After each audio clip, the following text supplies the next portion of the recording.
설명을 드렸고요. 그 830쪽까지 쭉 이어져 갑니다. 그 다음에 838쪽부터 839쪽에 여러 선배님이나 이 업무에 종사하신 분들이 재개발, 재건축, 계산 방법을 어렵게 받아들인 이유가 용어가 정립이 안 돼서 그래요. 뭐가 조합을 입주권이냐, 뭐가 재개발이고 뭐가 재건축이냐. 보통 재개발, 재건축 막 혼동했어요. 그렇지 않아요. 분명히 달라요. 그러니까 우리 속된 말에 뭐 마누라 없이 살아도 장화 없이 못 산다는 말이 있는 것처럼 주거 환경이 굉장히 열악합니다. 사회 간접자리 SOC인 가스, 전기, 통신, 상수도, 하수도, 전기, 도로가 개판 5분 전이에요. 예, 겨울에 눈 오면 연탄재 뿌려야 돼요. 그리고 술 한잔 먹고 콱 밀어버리면 쓰러진 집들이에요. 이런 걸 싹 쓸어버리고 새로 짓는 걸 뭐라고 그래요? 재개발이라고 합니다. 재건축은 뭐예요? 재건축은 사회 간접장이 잘 양호하게 잘 돼 있어요. 모든 게 좋아요. 그런데 해당 건축물이 현재 상태로 유지, 보수, 관리하는 경제적인 손실보다 헐어버리고 새로 짓는 게 훨씬 이득이라고 한다면 헐고 새로 짓자. 이게 재건축입니다. 그런데 재개발, 재건축은 일정 면적 이상, 일정 조합원 이상의 일정 동의가 필요해요.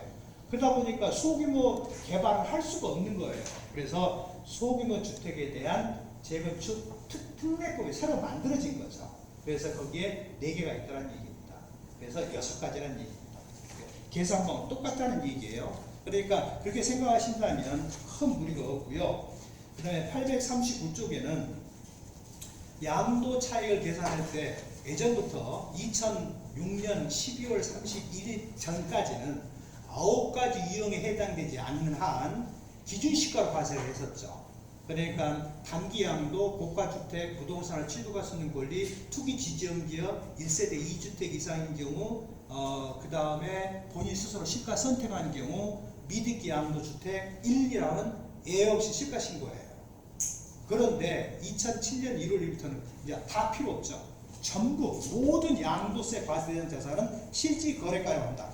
그러면 양도가를 시가로 쓴다면 취득가는 반드시 뭐로 써라? 실가로 써라. 실가를 모르면 어쩔래? 매매사의 감정가, 환산주택가, 기준시가 순차 적용한다. 근데 그에 또 하나 뒤에 붙은 거 있죠. 114 7항에 붙은 거 있어요. 등기부 등본 기재가액. 예. 근데 지금 잘못 집행되고 있는데 제가 아는 바로는 등기부 등본의 기재 금액을 취득 실가로 쓴다고 한다면 원래는 계산 공제하는 게 맞아요. 근데 거기에 등기부 기재가액을 취득 실가로 본다라고 규정되어 있어요. 추정한다라고 규정되어 있어요. 추정한다고 되어 있어요. 예. 그러니까 등기부 등본에 기재되어 있는 토지 건물의 매매 사례가 있잖아요. 매매가 기재된 거 있잖아요. 그걸 곧바로 갖다 쓰기는 쭉 한번 고민해 봐야 돼요. 특히 어디에 고민을 해 봐야 돼요? 한날 한시에 왕창 팔았을 때 A, B, C, D를 왕창 15억에 20억에 팔았어요. 그런데 이 토지가 여러 군데 떨어져 있는 경우도 같이 붙어 있는 경우도 있는데 같이 붙어 있어도 도로 사이에 떨어지는 경우도 있어요. 그러면 이게 개별 공시지가가 다 틀립니다. 그 다음에 감정평가 없다는 전제를 깔고 말합시다. 그런데 중개사들이, 분부사들이 매매 계약서를 쓰면서 매매 거래에 관련 목록을 표시를 해요.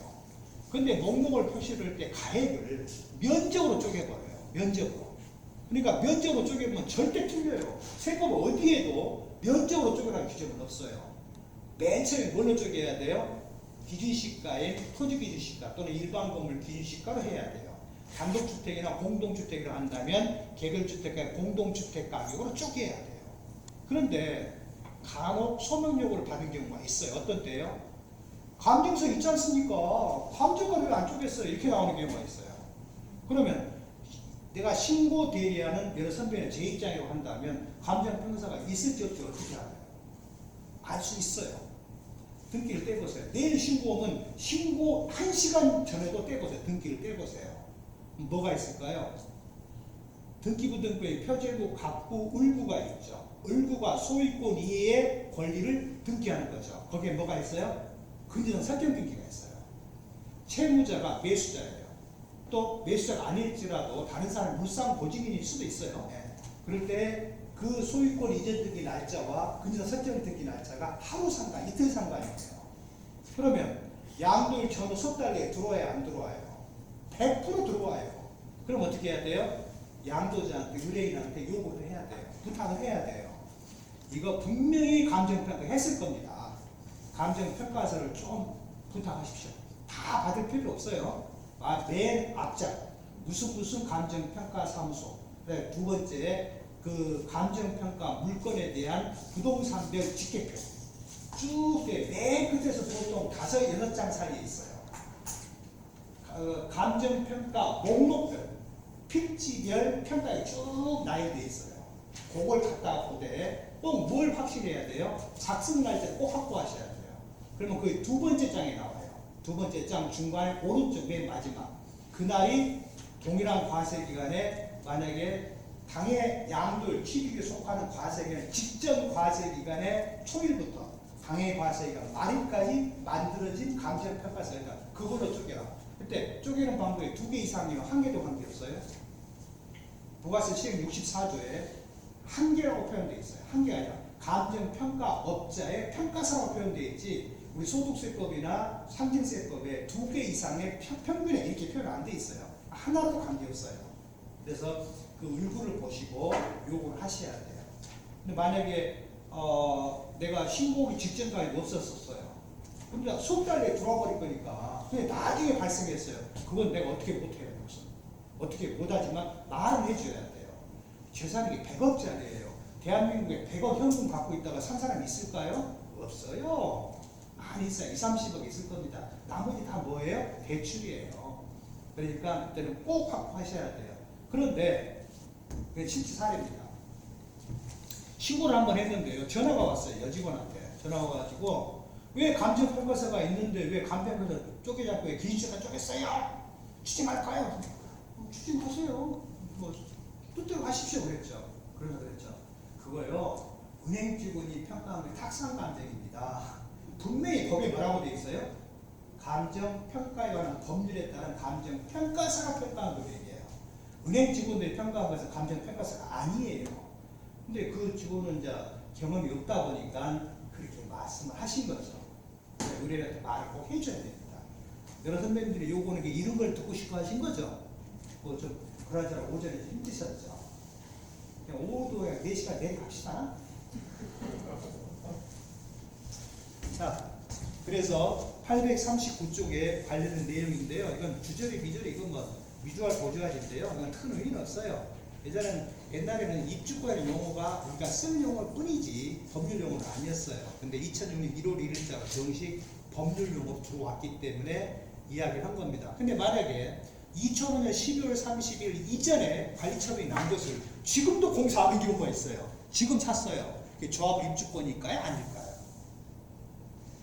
아닙니다. 입니다. 죄송합니다. 2006년 1월 1일 이후 승계 취득한 것은 다 승계가 꼭 매수 취득만 말하는 건 아니에요. 어떤 형태로든 매매건, 증여건, 교환이건, 상속이건 승계 조합원이 됩니다.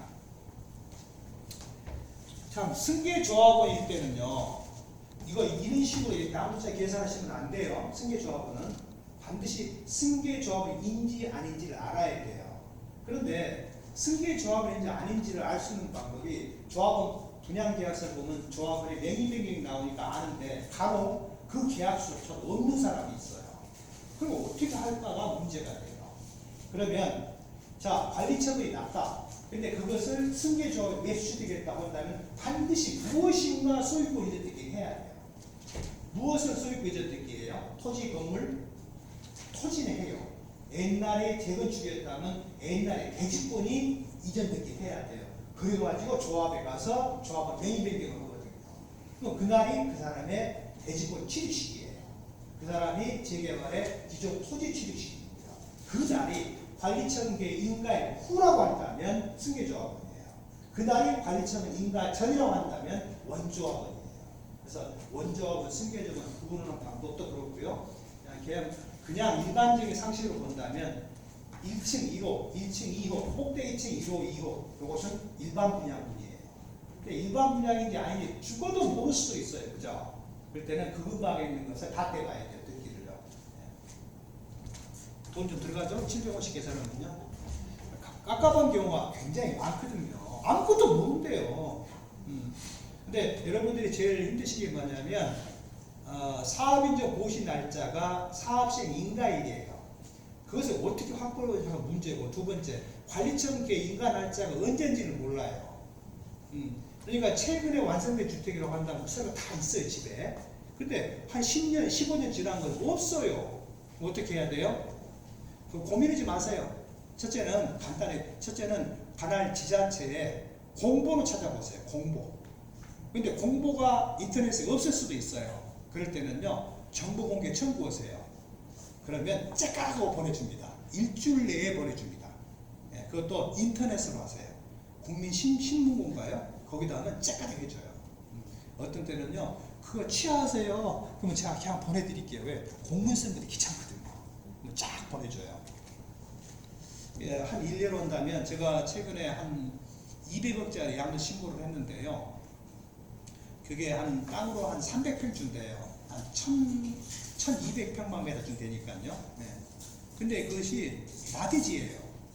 지상에 건축물이 있었는데 무허가 건축물이에요. 무허가 건축물을 팔면서 멸실을 했어요. 그럼 무허가 건축물을 멸실하면 멸실한 때부터 2년간의 비상환경 기간 안 보게 돼 있잖아요. 근데 그 땅을 한 30년 보유했어요. 지상에 건축물 다 무허가 했었어요. 그 다음에 지상에 건축물이 토지 소유가 또 달라요. 이게 비상환경 세금이 몇 억이 왔다 갔다 해요. 몇 억이. 예. 고민 진짜 힘들더라고요. 그래서 구청에다가 정보공개 청구했어요. 째까닥 사흘 만에 딱 전화 오더군요. 그 관리처분 인가 조서하고, 죄송합니다. 도시및주거 환경정비법에 의한 재개발 정비사업지구로 지정된 공문을 주겠대요. 그거 붙여서 그것은 뭐예요? 법령상 사용 금지 제한해버리거든요. 그러면 그것은 부득이한 사유이기 때문에 비상환경이 아닙니다. 그러면 의뢰인 입장에서는 그것도 모르잖아요. 여기 가서 저기 가서 다 비상환경이라고 하는데 나만 비상환경이 아니래요. 그러면 대뜸 물어봐요. 왜 비상환경이 아니에요? 그거 말해주면 안 돼요. 말해주면 가버려요. 네. 그러면 순식간에 몇 천만 날아가요. 그죠? 차라리 세금 한 4, 5천만 내는 게 낫지. 말해주면 안 돼요. 그것은 제 노하우입니다. 그럼 본인도 이해를 해요. 아, 그 노하우니까 굳이 그 다음에 꼭 알고 싶으시다면 신고 다 끝난 뒤에 말씀드릴게요. 그러면요, 한 명도 안 물어봐요. 또 왜 안 물어보는지 알아요? 답변해줬잖아요. 그러면 나중에 공동 책임이 돼요. 나중에 취임됐을 때. 그래서 한 명도 안 물어봐요. 네가 나 책임져라. 그런 뜻이에요. 그러니까 내가 하는 노하우를 알려주지 말아라. 예. 저도 여러 선배님들 알려준 것은 강의 시간만 알려드려요. 강의 끝나면 안 알려드려요. 저도. 농담이고요. 뭐 얼마든지 질문사항이 있다고 한다면 전화도 좋고요. 근데 절대 토요일날 일요일날 전화하지 마요. 어떤 사람은 토요일날 일요일날 새벽에 전화하는 사람이 있어요. 물론 당신은 급하죠. 나는 자고 있는데, 그죠? 사내가 있는데 전화 안 받아도 또 뭐라고 그래요 또. 네, 평일날은 언제든지 좋습니다. 그 다음에 한국세무사의 Q&A 전문가 상담실이 있잖아요. 거기다 질문하세요. 하시면 답변해 드립니다. 저는 그냥 미주알, 고주알, 서론, 변론, 기성, 정결을 설명해 줍니다. 아마 보신 분 계신지 모르겠지만 대충 감사합니다, 이렇습니다, 알았습니다, 끝 이렇게 안 해요. 아무리 무슨 A4 용지 반장 이상 칩니다. 8포인트로 130간격으로 좌우 여백 5mm짜리로. 네, 제발 뭐 한명호 세무사가 이렇게 답변했대 이 말을 하지 마요. 그래도 알아서 나머지 쭉 가고요.